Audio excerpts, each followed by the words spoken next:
Hola a todas y a todos. Nos encontramos en el marco del quinto coloquio sobre cooperación al desarrollo en el norte de África y Marruecos. Mi nombre es Rosana Palomares Mas, trabajadora social en hogares de emancipación para juventud extutelada y profesora asociada del Departamento de Didáctica y Organización Escolar en la Universidad de Valencia. Junto a mi compañero Miguel Ángel Hurtado Romero, educador social y coordinador del Centro de Acogimiento General de Niños, Niñas y Adolescentes San Juan Bautista en Valencia, vamos a presentar la ponencia del trabajo que lleva por título La voz de la juventud extutelada migrante de la Fundación FISAT a través de las tertulias dialógicas. Pues bien, puesto que son diferentes las temáticas que afectan y por ello preocupan a la juventud extutelada migrante, a continuación se exponen algunas de ellas, dando voz a las personas protagonistas que sufren las consecuencias en su camino hacia una inclusión de difícil acceso.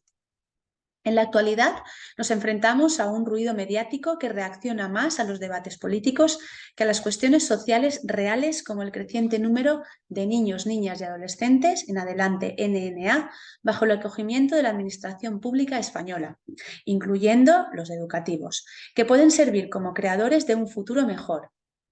Al contrario, la cifra de NNA bajo la protección de la Administración descendió un 34,27% en 2020 respecto a 2019.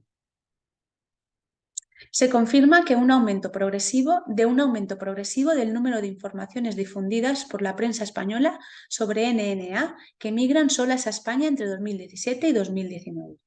En líneas generales, son numerosas las noticias publicadas por los medios de comunicación protagonizadas por NNA migrantes que llegan y permanecen en España sin una persona adulta de referencia.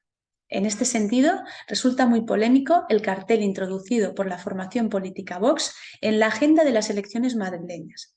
En él se comparaba el gasto de un NNA migrante en acogimiento residencial, en el cartel con el acrónimo MENA, para las arcas públicas y la retribución de una persona pensionista. Todo esto iba unido a la convulsa situación migratoria general, disparando el eco mediático en torno a estos NNA migrantes, tanto en medios convencionales y digitales como en redes sociales. Para las sociedades democráticas supone todo un reto construir instrumentos que prevengan y luchen contra estos discursos que estigmatizan a grupos especialmente vulnerables. Está en juego la cohesión social y la propia subsistencia de los valores que establecen las bases de cualquier sociedad democrática que se precie. Es vital luchar contra esta lacra, ya que la exclusión social puede conducir al aumento de movimientos antidemocráticos y xenófobos que ven a las personas diferentes como una amenaza. Cuando se nos sitúa ante la perspectiva verosímil de una forma distinta de entender, se traduce en lo que Honneth denomina sociedad del desprecio, que no solo es una amenaza para los demás que viven en nuestras ciudades, como son las personas migrantes, sino para todas nosotras. Cortina incluye los discursos de odio en cualquier forma de expresión y los delitos, diferenciando terminológicamente ambos. En este contexto, cuando se rechaza o se humilla a una persona, no solo se la degrada, sino que la propia persona que realiza el acto de ofensa o ataque también se degrada a sí misma. Otro tema que resulta de interés es escuchar las opiniones de la juventud extutelada en cuanto al maltrato institucional sufrido en su camino hacia la inclusión. Urquhart define la violencia normalizada como aquella conformada por prácticas institucionales, valores culturales, discursos de sentido común y burocracias rutinarias que invisibilizan la violencia y producen indiferencia social, siendo clave en el ámbito de esta violencia el maltrato institucional. Cabe resaltar que dicho maltrato se puede ejercer a través de la violencia estructural, que puede ser puntual, pero también recurrente, reiterada, sistemática o estructural. Tanto la demora en la resolución de expedientes, los requisitos casi inalcanzables de algunas gestiones y trámites administrativos o la dificultad de acceso a solicitudes de citas y a diversos recursos ejemplifican este tipo de violencia relacionada con el citado maltrato institucional. Para Martínez Roig, el maltrato institucional hace referencia a cualquier vulneración de derechos, dejadez, abuso, daño o menoscabo al bienestar emocional o físico, derivado de una normativa, procedimiento, programa o actuación generada por los poderes políticos y administraciones públicas o de manera individual por profesionales de organizaciones y sistemas institucionales. El derecho a la vivienda es el hilo conductor de esta ponencia. El informe del Sistema de Desprotecció al Carrer, Joventut Migrada Extutelada a Catalunya i vulneracions del dret a l'habitatge, señala que ser joven, migrado y extutelado supone una confluencia de alto riesgo a la hora de sufrir sinhogarismo juvenil. A las dificultades estructurales para acceder al derecho a la vivienda, más acentuadas en los jóvenes, como el alto precio de los alquileres o la falta de recursos públicos, se suman factores específicos que impactan en este colectivo.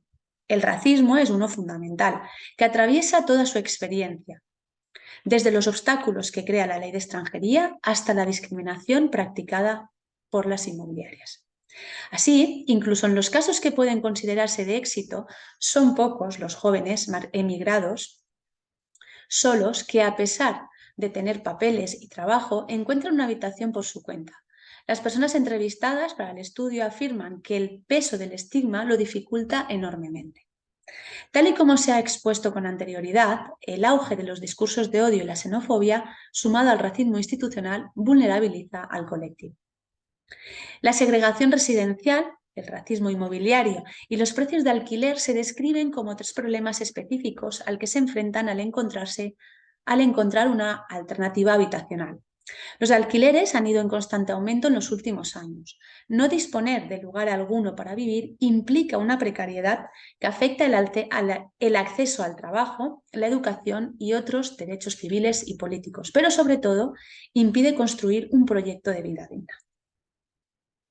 Pero ¿cómo perciben los jóvenes residentes o ya fuera de los hogares de la Fundación FISAT estas situaciones y qué opinión les merece?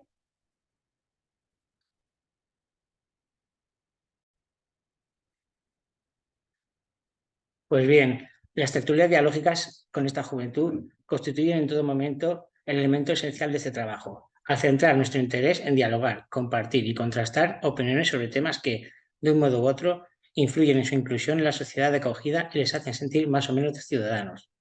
A través de voces en primera persona, voces con historias de vida únicas, voces con inquietudes, miedos, incertidumbres y temores, se exponen diferentes temas para la vida, que cobran sentido al compartirlos en grupo y en primera persona. Aspectos relevantes como las diferentes narrativas sobre discursos de odio y discriminación, la dificultad de encontrar vivienda, la participación, las redes sociales o el vínculo con profesionales son tratados en las diferentes tertulias. La mejor forma para cambiar o transformar esta realidad es la educación.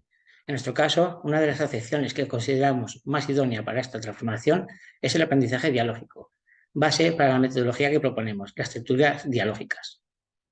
Resulta interesante el aprendizaje dialógico, ya que el aprendizaje y la construcción de significados se crean a través del diálogo igualitario, llegando a producir nuevas transformaciones personales y colectivas que pueden cambiar las realidades en las que se encuentran estas personas.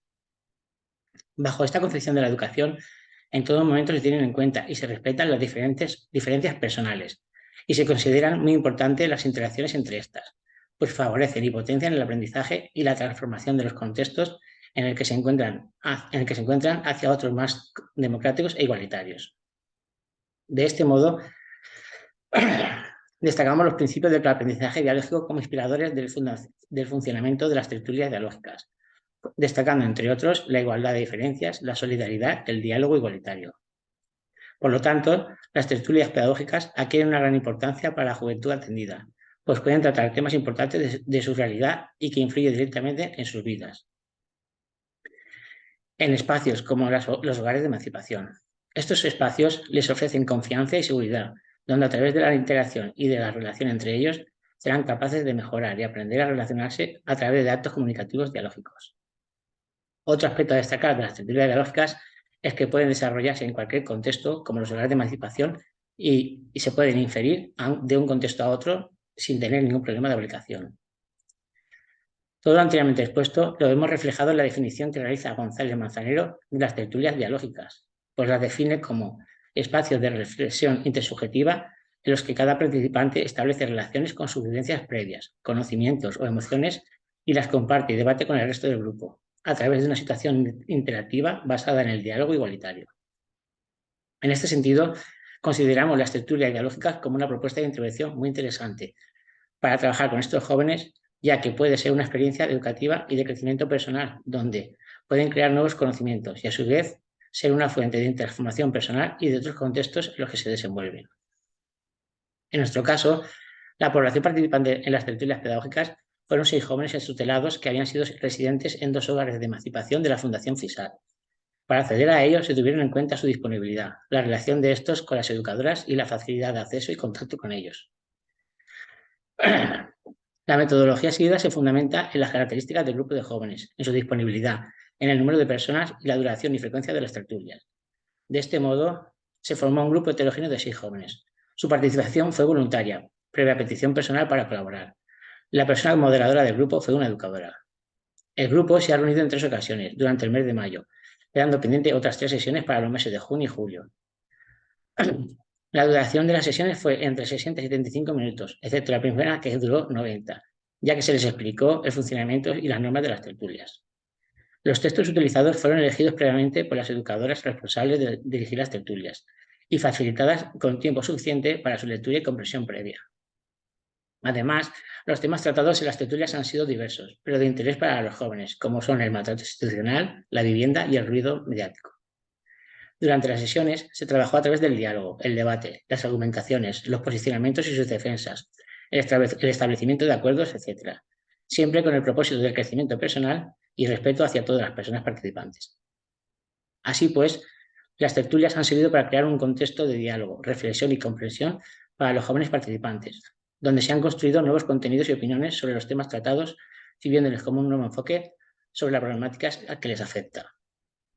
Para todo esto, el método utilizado ha sido el análisis de contenido de las transcripciones de las sesiones, además de las impresiones de los jóvenes sobre su participación en estas. En todo momento, los jóvenes dieron su consentimiento para tratar la información que se registrase y, además, se ha mantenido el anonimato de sus identidades. En cuanto a los temas tratados, en referencia al maltrato institucional, la mayoría de jóvenes coinciden en el largo tiempo de demora y en la dificultad para poder realizar diferentes gestiones y trámites como cita para la huella y la resolución de expedientes. A modo de ejemplo, uno de los jóvenes verbaliza: cada vez es más difícil coger cita. Cada día la ponen a una hora y sacan tan pocas que se acaban muy pronto. Y a esperar otro día para intentarlo. Así durante muchos días. Esto me enfada y me pone muy nervioso. No es justo. Así como voy a conseguir los papeles como las demás personas. Otros jóvenes argumentan: en alguna comisaría, en ocasiones, algunos policías nos hablan mal, gritando, y no nos dejan explicar lo que nos pasa, no nos dejan preguntar. También es verdad que hay otros policías que no son iguales. En cuanto al ruido mediático, los participantes son conscientes de que ciertos medios de comunicación e incluso algunos partidos políticos utilizan a las personas migrantes como foco o argumento de otros problemas que no tienen nada que ver con ellos. A modo de ejemplo, un participante comentó: ahora que han pasado las elecciones y otras que hubo, había carteles en las calles que decían cosas de nosotros que son mentira. Todos no robamos, no somos malas personas, queremos trabajar y estudiar como otras personas, vivir tranquilos, ganar dinero y casarnos, tener hijos. No queremos problemas, el gobierno tiene que hacer algo para que esto no pase. En referencia a la vivienda, son conscientes que tienen los mismos problemas que los jóvenes españoles, como son la edad y la nómina, pero además se suma su procedencia, su acento y su color de piel, aspectos que hacen que las personas arrendatarias les pongan trabas o les denieguen el acceso a un alquiler. A modo de ejemplo, un participante comentó: me ha pasado que he intentado alquilar y al escuchar mi voz, sin verme, me han dicho que ya estaba alquilada. Después llamó la educadora a la misma persona para alquilar y a ella la tratan mejor y le dan cita para que pueda ver el piso. Esto no es justo. A mí no me alquilan, pero a ella, que es española, sí. No lo entiendo. No he hecho nada malo. Por otro lado, respecto a la valoración que realizan los jóvenes sobre las tertulias dialógicas, la mayoría de ellos verbaliza haberse sentido muy cómodo, muy bien, tranquilo, ya que podían realizar aportaciones, hablar y expresar opiniones, ideas y creencias libremente sin ser juzgadas o señaladas, debido a que el contexto hacía fácil para poder expresarse. Los participantes coinciden en que han podido hablar en profundidad sobre temas que en algunas ocasiones solo tratan de forma superficial, a modo de comentarios, teniendo en estos espacios la oportunidad de escuchar con tranquilidad, aprender y reflexionar sobre otras ideas y opiniones de compañeros, abriéndoles un poco más sus perspectivas y creencias. Todos coinciden en que han conseguido entenderse entre ellos, han aprendido mucho, han podido reflexionar sobre ellos mismos y sobre los temas tratados, y sobre todo, a valorar y respetar las aportaciones diferentes de los otros compañeros. Respecto a la ventaja de las tertulias dialógicas, todos coinciden en que han podido expresar libremente sus opiniones, ideas, pensamientos, sin ser interrumpidos ni juzgados. Además, al escuchar sin interrumpir, han podido conocer otras ideas, opiniones y creencias que podrían resultarles útiles en otros contextos y ante situaciones que les pasan en el día a día. Respecto a los inconvenientes, si bien es cierto que no encuentran en exceso, algunos de los participantes verbalizan que les ha costado esperar el turno de palabra, sin poder interrumpir al otro compañero. Por todo lo demás, muestran su satisfacción por la participación. Ante la petición de que mejorarían, algún participante verbaliza que les hubiese gustado poder discutir en el momento y no tener que esperar a que el compañero finalizase el turno de palabra. Si bien es cierto que todos se han mostrado muy respetuosos frente a las opiniones y creencias del resto, coincidiesen con las suyas o no. Para finalizar, desde la perspectiva de las educadoras responsables, como propuesta de mejora para otras ocasiones, valoran la formación de otros grupos de jóvenes que no fuesen todos migrantes, sino también nacionales. Otra propuesta sería la de los grupos mixtos, donde se pudiese originar una paridad de género, ya que en los grupos creados para esta propuesta de intervención, las personas participantes eran todo hombres jóvenes y migrantes. En conclusión, consideramos las tertulias dialógicas como una herramienta importante para dar voz a estos jóvenes que favorecen el análisis y la reflexión de temas que les afectan directamente en su día a día, convirtiéndose en espacios seguros y de respeto desde donde poder construir nuevos discursos y contenidos, y como un elemento potenciador de cambios de sus realidades. Y hasta aquí la ponencia presentada. Esperamos que haya sido de su interés. Muchas gracias.